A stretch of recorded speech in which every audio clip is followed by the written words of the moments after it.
Good morning. Good morning. Ohayo gozaimasu. Arigato. So normally by now in an interview, you've hijacked it and taken it in whatever direction you want to go. That has already happened. I just don't know it yet. They're not the droids that you are looking for, Michael. I spend all this time preparing. I really do prepare a lot with you because your business is, it's just interesting. Thank you. And I know you love enterprise software. it's sexy. Yeah. I Yeah. But you are in the middle of your first $1 billion quarter, is that right? So that's sexy. Very exciting. So talk about that. Well, you saw Salesforce.com just had a really incredible quarter, more than 30% growth in not just the top line, but in deferred. Great numbers on cash flow. And to see a company that is going to do more than $4 billion this year in revenue, still growing at more than 30%, is something in our industry that we haven't seen in a long time. And it's an exciting moment, and it's really made possible by the huge changes that are going on that have been, I think, really well articulated at this conference. The shifts in cloud, the shifts in social, the shifts in mobile are providing these waves of incredible disruption through the enterprise software industry, and it's awesome, and it's a great time. But also time. it's because you acquired somebody, right? Isn't most of the revenue from an acquisition? No, most of our growth is core, and yeah. It's from the destruction of competitors. I hope so. Is this whole thing, like when you're this partnership with Oracle and your buddy with Ellison, like that's half the bit is talking about that. Is that you really are, like you don't call him a loser anymore and nothing? You didn't make fun of the Well, I did see the America's races Cup this thing? weekend, however. Yeah. Okay, so there's still, you don't really like get along with them at all. No, I do. He's my mentor. I work for him. He was our first investor. He was our first board member. And he's a great friend of mine, and there's no one in business that I've learned more from than Larry Ellison. He's a phenomenal executive, and our industry owes him a tremendous debt of gratitude for showing us so many lessons on how to build great companies. There are some quotes about him from the past where you've said things slightly different. So No, that's not true. Oh, okay. It's not. Okay. So those were all lies. If you talk about how you used Oracle when you started Salesforce, but if it were today you were starting Salesforce, you wouldn't use Oracle, right? Because it's ancient, right? Well, it's a complicated decision when you're building a enterprise service that needs to achieve tremendous scale, tremendous reliability, availability. Salesforce does more than 1 billion transactions a day. And when you're looking at these numbers, you have to look at and say, okay, how are you going to do that? And we found, and we continue to find, very excellent vendors, Oracle and others, who have provided us the tools to build a fantastic service. Different entrepreneurs will make different decisions. I think of the 25 companies that we've acquired, none of them use Oracle. So that's very interesting. So there's different ways to build these services. So, but if you were starting Salesforce from scratch today, would you use Oracle or not? We may. I really think the product is outstanding. I really do. Yeah. Okay.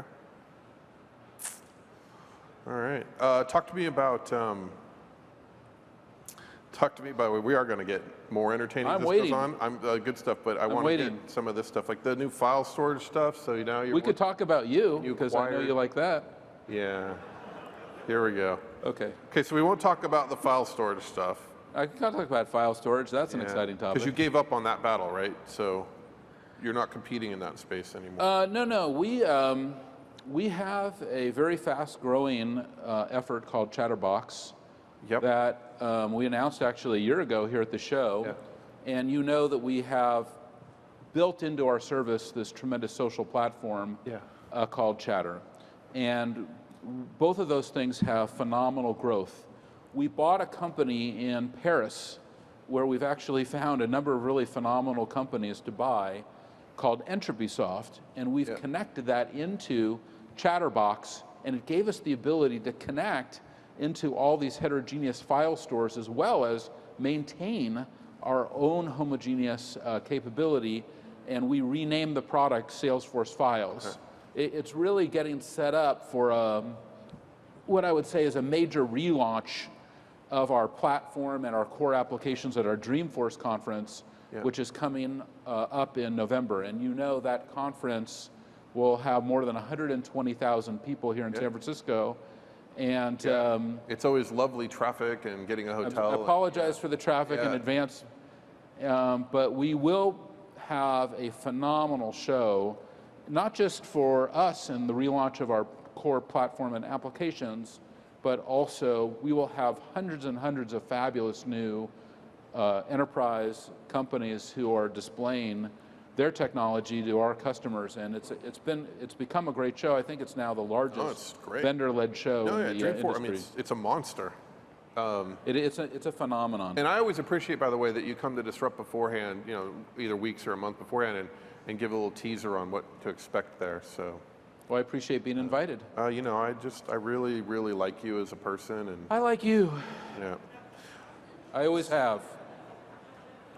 So, you were complaining. Most lawyers I don't really like, even. So, I mean, it's really a double compliment. And we're going to get to the NSA stuff later. So, right.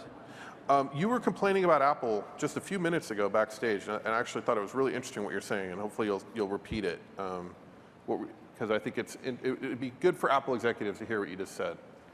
Okay, what did I say? You said that it's like they're trying to pretend Steve Jobs never existed. Well, my comment only is, I have a couple comments, but I would say that number one, the only thing that I have offered advice on is that when I go to Apple events, and I used to work at Apple. I have a long history with the company, and Steve Jobs was a huge mentor to me. There would be no Salesforce.com without Steve Jobs.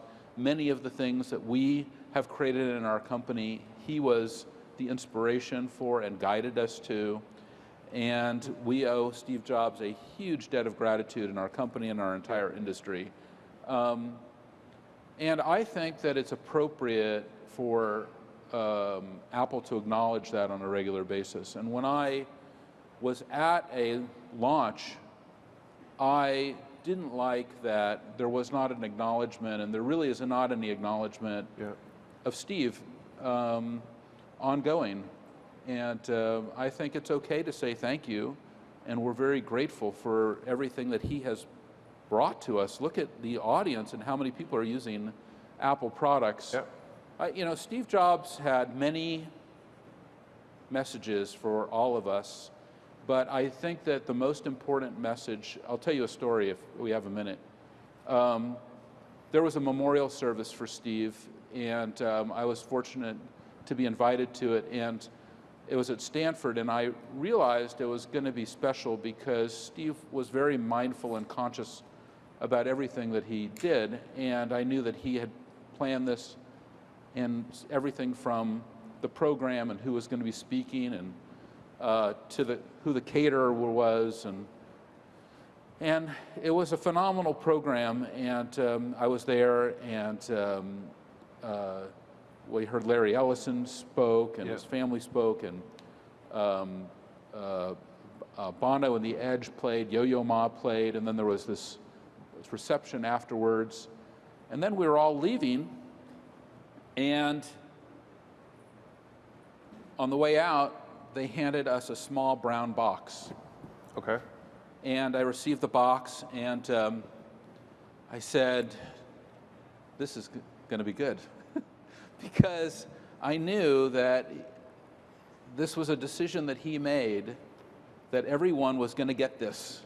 So whatever this was the last thing he wanted us to all think about. Okay. So I waited until I got to my car, and I opened the box. And what is the box? What is in this brown box? And it was a copy of Yogananda's book. Do you know who Yogananda is? So Yogananda was a Hindu guru who had this kind of book on self-realization. Okay. And that was the message. The message was actualize yourself. Yeah. That was Yogananda's message. Okay. And if you look back at the history of Steve, that early trip that he went to India to go to the ashram Yeah. of his Maharishi, and he had this incredible realization that it was his intuition was his greatest gift, and that he needed to look at the world from the inside out. Yeah. And here, his last message to us was, here is, Yogananda's book. And I spoke to someone who was responsible for acquiring all the books, and they're like, yeah, it was a hard time even finding all the books. We had a hard time finding the books and getting them and wrapping them up. And I just thought of that, and I look at Steve as a very spiritual person, especially as he relates to our industry, that he, in many ways, was, the guru. And that's how I used him in my work at Salesforce. When I had a really hard problem, I would call him, or I would go down to Apple and I would say, what should I do? And that's how I saw him. So when I look at that, I look at it with extreme gratitude and a level of generosity back. And I remember his thought that we need to all be working on actualizing ourself. Yeah. And that book, which is called Autobiography of a Yogi, if you haven't read it, and if you want to understand Steve Jobs, it's a good idea to dip into that, because I think that it gives a tremendous insight into who he was, but also why he was successful, which is he was not afraid to take that, key journey. And that is for entrepreneurs and for people who want to be successful in our industry, a message that we need to embrace and to vest ourselves in. But are you literally saying that people should do LSD? I mean, like he did? How did you smoke? Did you ever do LSD with Steve Jobs? Did you ever smoke pot with him? I mean, that's what you're talking about, right? When you're talking about self-actualization? No, well, yes, and okay, that's a good question. So, it's funny because last week I had dinner with Ram Dass. Do you know who that is? He conducted the LSD experiments with Timothy Leary at Harvard in the 60s and was a big contributor to that movement. So it's ironic that you kind of bring that up. For somebody like me, I will just tell you my own story in that, I was I started programming when I was a young teenager. And had my own software company when I was 14, 15 years old, and wrote arcade games. And then I got involved in Apple, and I worked in the Macintosh division, and I wrote the first native assembly language on the Macintosh. And I did that while I went to college. I finished my college degree at USC, and then I went to work for Oracle. And being successful when I was young, I found a need to kind of straighten myself out a little bit. And I know that a lot of people turn to drugs for those kinds of things. And why did you do that? What's that? Why did you say a lot of people turn to drugs for those kinds of things? But did I point to you when I said that? that? No, I'm not implying anything. I don't think it was more than implying. I think. But I would tell you that. For example. But anyway, back to you and your LSD. And what about me? Decade. And what do you think about me? Yeah. And how do you? Yeah. And for me, I am not my path is not through psychedelics or through LSD. I've never done LSD or any psychedelics or any recreational drugs, actually. It's just not my path. And but meditation is a major part of my life. It's been that way for a couple of decades. Yeah. And that is something very much that I align with Steve on. And I'll tell you that when I had this great meeting with Steve where I was really in trouble, actually. I had dinner with Steve in 2001 after it was part of a program that he had put on for a philanthropy that he was building with his wife called College Track. And we had this dinner in Palo Alto, and he had just launched the iPod, and they had forgotten to make the reservation for dinner, and he said, "Hey, Mark, I want to show you this," and he took out of his back pocket the iPod, and he's spinning, "What do you think of this, and what do you think of that?" And I go, "Oh, this is really cool," and and then I said to him, "Well, you could run pretty cool apps there, and you could also do some video," and he goes, "That's ridiculous, we'll never do that." And he said it, and he smiled at the same time, because he never really told you what he was going to do. That was part of the magic. And I said, "I'm having some struggles at Salesforce, and I want to come down and see you." And he said, come down. And I was very gracious. And so, honestly, it took me a while to get up the nerve to call him back, actually do it, because it was intense. And I did it, though. I called him. I went down there. I brought my 2 co-founders with me. And we sat there, and I rolled out my whole corporate strategy, the product, where we were in our development. And I said, "Now, what do you think we should do, Steve?" And he said, "There's 3 things you have to do." And I said, "Okay, well, what are they?" He goes, "Number 1, and he kind of looks away, and he looks back, and he says, "Well, you better be 10 times larger in 24 months, or it's over." And I went, it's scary. And I said, "Okay." And he goes, "Number 2, you need to build and get a huge client on your service, like Avon," and the CEO of Avon was on his board, and that was very important. I said, "All right." And he goes, "Number 3, you need to build an application economy." And I said, "What's an application economy, Steve?" And he goes, "I don't know, but you better go figure it out." And I went, "Oh shit, I need to go figure and I left, and thinking about it, and it's like a Zen koan. It's like you go to Kyoto and you meet with a Zen monk, and they give you this koan to kind of figure out what's going on in your own mind. Twice last month I did that, yeah. So, can you explain that a little bit? What is a koan? A koan is kind of a riddle, and that's kind of how I looked at this. And so, for a couple of years, I was thinking about this, 2002, 2003, and then I had this idea that what he's saying to me is somehow Salesforce needs to not just be an application, but a platform, and we need to be able to have a directory or marketplace of applications, be able to save applications from our platform into that marketplace, make that marketplace public, and bring those applications back into our platform. So I said a great name for this would be App Store. So I registered appstore.com. I got the trademark on App Store. I designed the whole thing.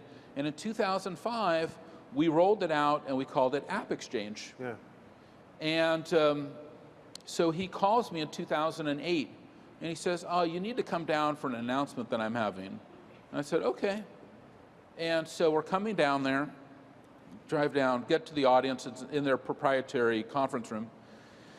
And he's on stage, and he goes, "I'm so excited because I'm here to announce the most important thing Apple has ever done, App Store." And I'm sitting with 5 of my employees, and literally they all go, because it was like this grace. It was this very spiritual moment where somehow they're like, how did all that just happen? Because it was something that we had talked about internally for years.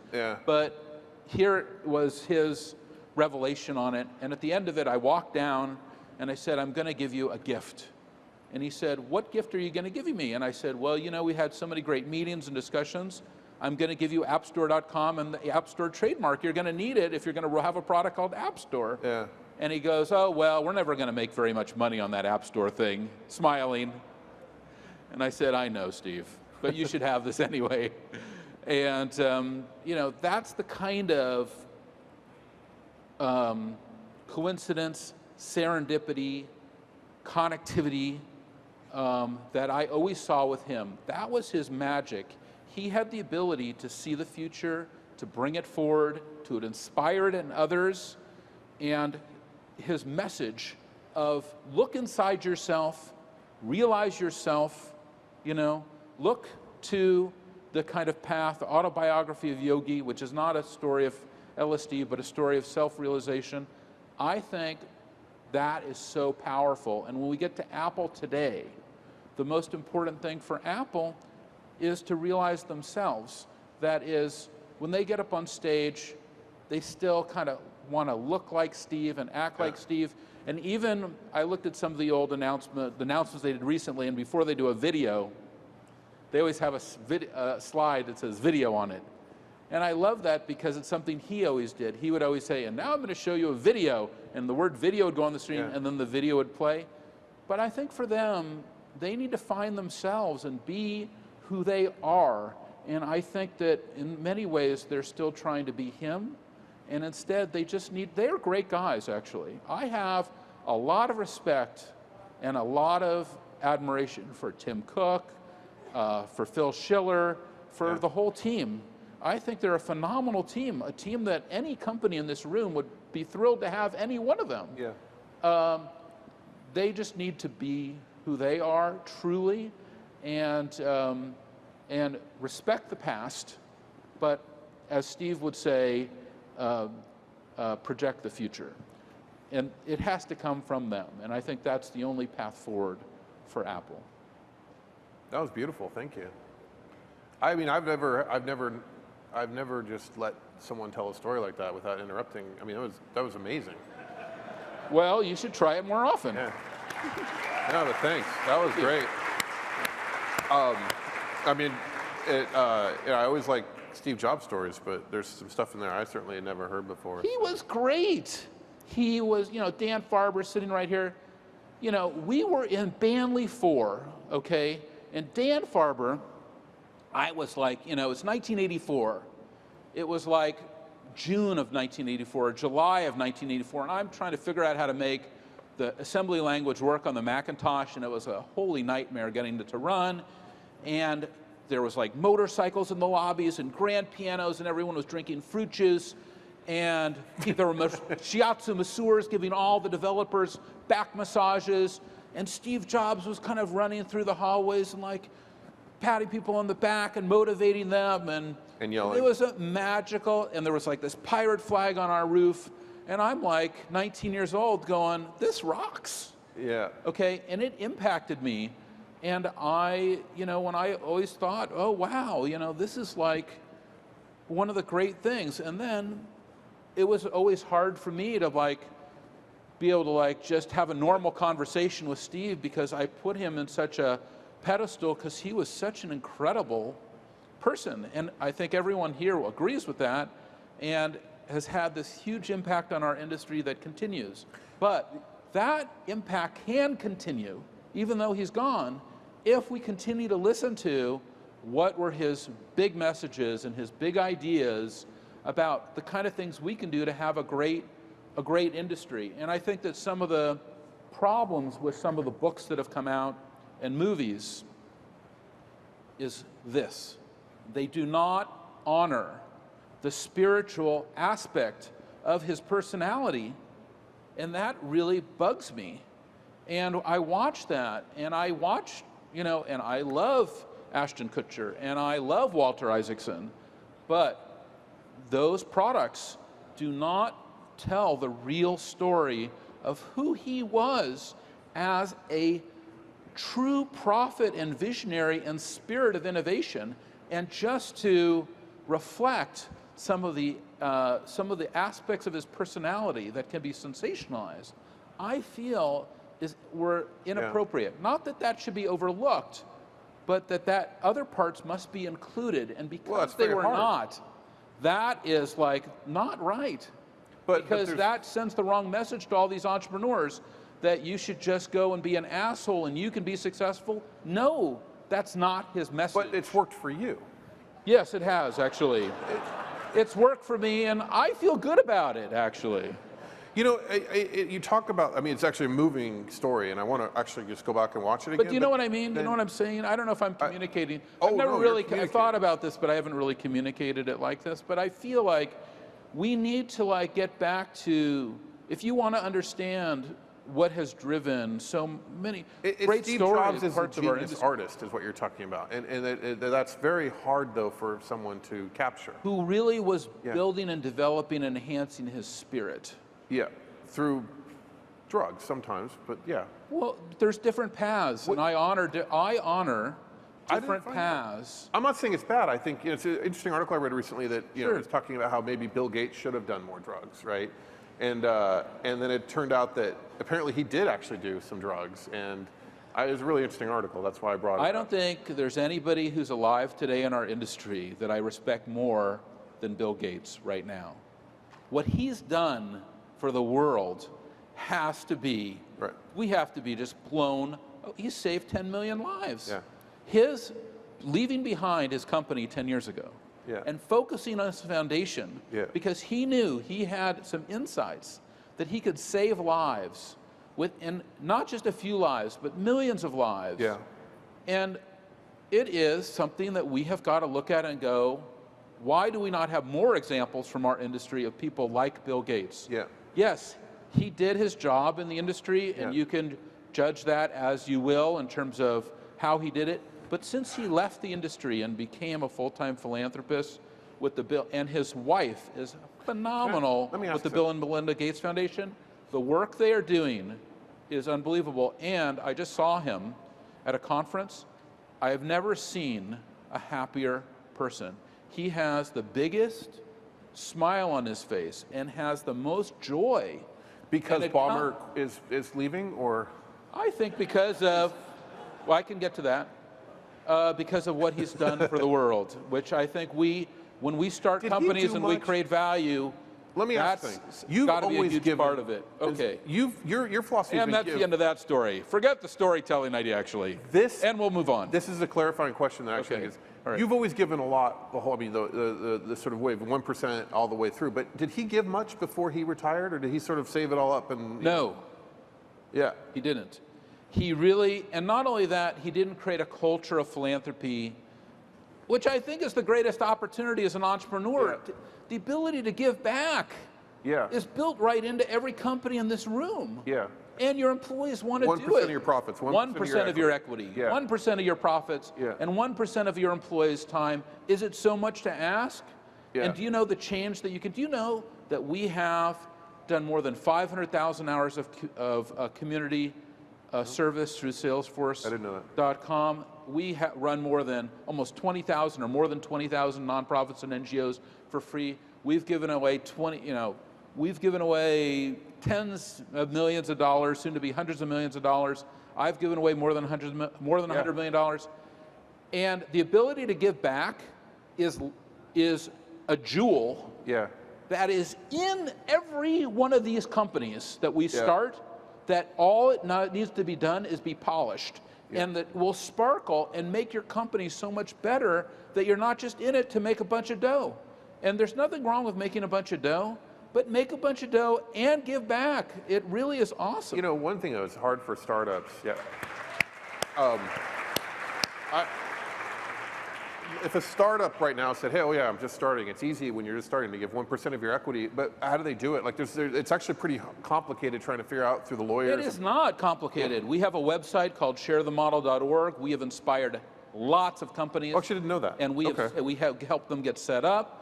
And it's not complicated at all. It's easy, and I think it's an imperative. I've written about it. I've written books on it.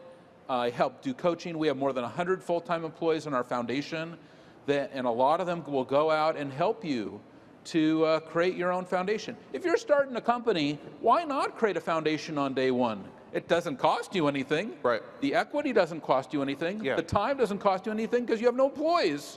And the profits don't cost you anything. You have no profits. Not even close. But if you are so fortunate to actually hit the jackpot. The jackpot. And you're in the casino and the gold coins start to come out of the machine.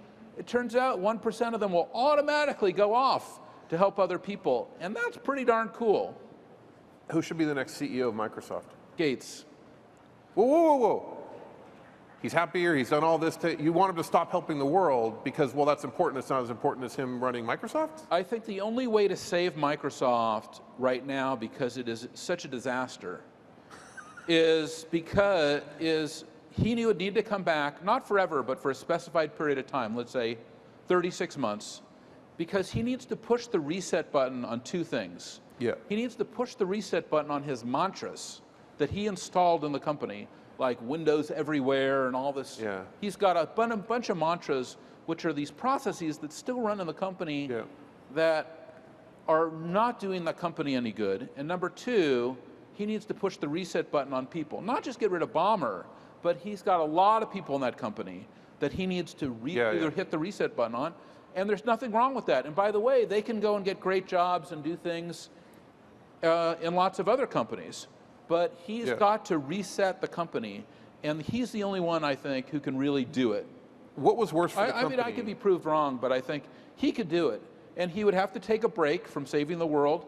But his wife is so fabulous and doing such a great job, she can continue with that for 36 months or whatever the number is. He can jump in there for 36 months, and then part of his 36 months is hit the reset button on the mantras, hit the reset button on the people, and hire the new CEO. Those are the three things he needs to do. Do you believe this will happen? I don't know. I have no idea. I'm just telling you what I would do if I was... Did you tell him this when you saw him last week? I told Dan Farber, and he wrote it up, so it's all awesome. My work is done. What happens to Microsoft if he doesn't come back? Do you think that they'll be around in 10 years? Sure, of course, Microsoft will be around in 10 years, but in what role? 10 years ago, they had command and control over our industry, and today they are just, a very large company who likes to throw its, weight around and try to be disruptive. And hurt others, which is not good. We're way over time. So I'm not going to get to talk to you about some of the things I want to talk about. Honestly, that the Steve Jobs stuff was just, it was really great. I'm glad you enjoyed that. Thank you. I've been kind of looking for a place to talk about it, and for whatever reason, it wasn't on my mind that we were going to talk about it. No, we didn't talk, but it's, but I think that it is the seminal message for every entrepreneur. You want to be a great entrepreneur, you want to build a great company, you want to build great products, you want to change the industry, you want to be the next Steve Jobs, then listen to his message. Realize yourself. Develop yourself. Go inside and then find that greatness, and then be mindful and project the future, which is something he would always say to me. He said, be mindful and then project the future. Wow. And that's what he did, and you can do it too, and every single person in this room can do it, and it's one of the great messages of Steve Jobs, and we should take heed and be grateful to him who gave us that lesson, and not just gave us the Macintosh and the iPod and the iPhone and the Apple II and whatever, but who gave us that idea that, we can do it too. All right, thank you. Okay, thank you very much.